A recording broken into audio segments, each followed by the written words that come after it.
गासैनिसिमबो गाहाम हामलायनायखौ बावहरग्रोबाय।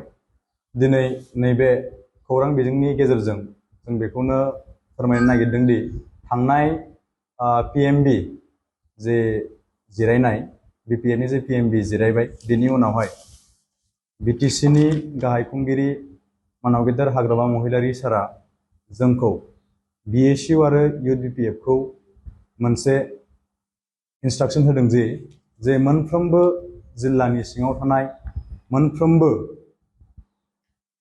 गुबुन गुबुन जायगायाव गुबुन गुबुन समस्थियाव कचिं सेन्टार होनांगौ होननानै बिथाङा जोंखौ खावलायदों।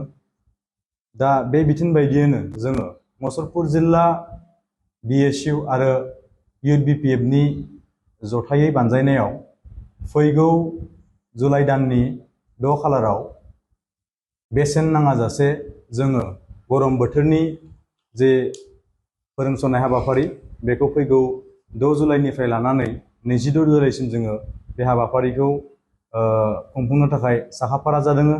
दा बेहाय जोङो मुसलपुर जिल्लानि सिङाव थानाय जोंहा मोनब्रै समस्ति BTCLA समस्ति फारियै कख्लाबारि, दिहिरा, बागानपारा आरो मुसलपुर, बे मोनब्रै समस्तियाव जोङो फारियै क्लास 10 नि थाखाय मोनसे समस्तियाव 3 सेन्टार जोङो होनाय जागोन आरो क्लास 12 नि थाखाय जोङो मोनसे समस्तियाव मोनसे जोङो होनाय जागोन, अथवा 3+1 जे बेवहाय जोङो मोनब्रै साबजेक्ट जोङो बेहाय फोरोंनो थाखाय साखाफारा जादों।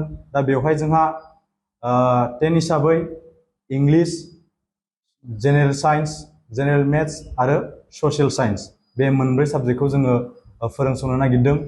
आरो जोंहा हायार सेकेन्डारिनि थाखाय 3 स्ट्रिम, थामहिनबा आर्ट्स, कमार्स आरो साइन्स, बे 3 स्ट्रिमखौ जोङो फोरोंनो नागिरदों। दा बेवहाय थागोन जोंहा आर्ट्स हिसाबै इंलिश, फिल'सफि आरो एडुकेशन आरो पलिटिकेल साइन्स। साइन्स स्ट्रिमनि थाखायबो जोङो मोनब्रै साबजेक्ट जोङो होगोन। बे जाहैबाय मेथामेटिक्स, फिजिक्स, केमेस्ट्रि आरो कमार्स स्ट्रिमनि थाखाय बिजनेस स्टाडिज, फाइनेन्स, इक'नमिक्स आरो एकाउन्टेन्सि। दा बेहाय जोङो ओरैबायदि थांखि लादों जे जोंनि जिखिनि फरायसा फरायसुलि बिथांमोननि थाखाय जोङो मोजां एक्सपिरियेन्स थानाय रोंगौथि गोनां फोरोंगिरिफोरखौ जोङो बेहाय थिसननाय जागोन। दा जायफोर फोरोंगिरिफोरा बिखेखै सोरबाया टिउसन खालामनानै फोरोंखाबाय थायो, सोरबाया मोजां इनस्टिटिउसनफ्राव प्राइभेटआनो जा बहाबा गभर्नमेन्ट इनस्टिटिउसनानो जा बैफोराव क्लास खालामबाय थानाय रोंगौथि गोनां फोरोंगिरिफोरखौ जोङो बेहाय थिसननाय जागोन।